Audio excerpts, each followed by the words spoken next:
I get it when a friend asks whether they should drop a few $100 on an indoor bike. The first thing I hear is the fear of ending up with something that looks great on the box, but ends up gathering dust.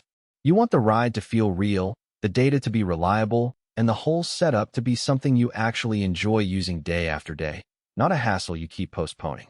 That's exactly the kind of dilemma I faced last winter when I started comparing a handful of smart trainers, and it's what drove me to dig into the third-generation Wahoo KICKR Bike Pro.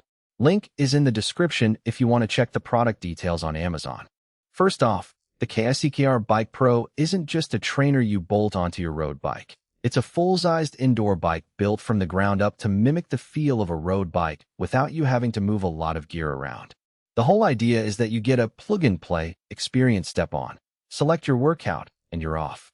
In practice, that promise translates into a few concrete things that matter once you actually start using it. The most noticeable advantage shows up the moment you start pedaling.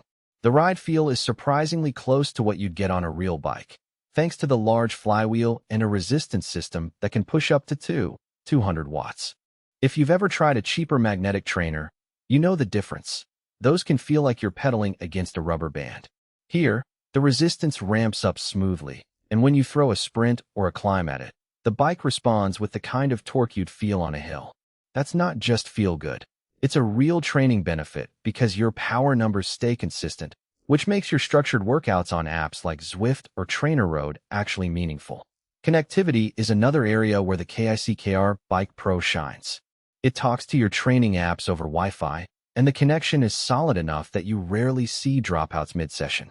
The built-in ANT Plus and Bluetooth radios mean you can pair it with a heart rate strap, cadence sensor, or any other accessory you already own without juggling extra dongles. In my own setup, I could hop from a Zwift race to a TrainerRoad interval without needing to repair anything.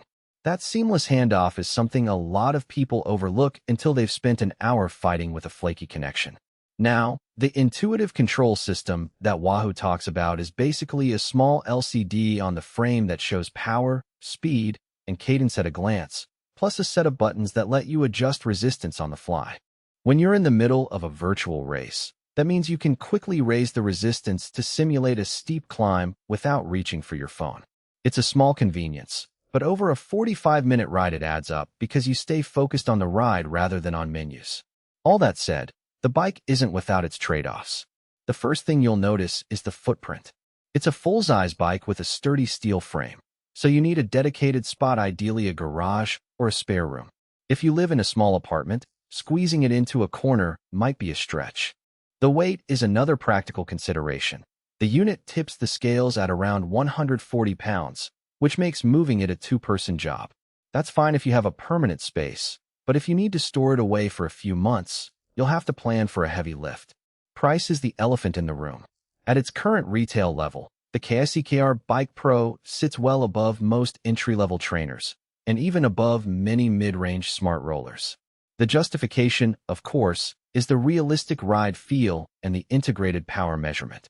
If you already own a high-end road bike with a power meter, you might be better off buying a cheaper smart trainer that can read your existing meter, saving a few $100s. But if you're looking for a single piece of equipment that gives you power data out of the box and feels like a real bike, the price starts to make sense. Who should consider buying this?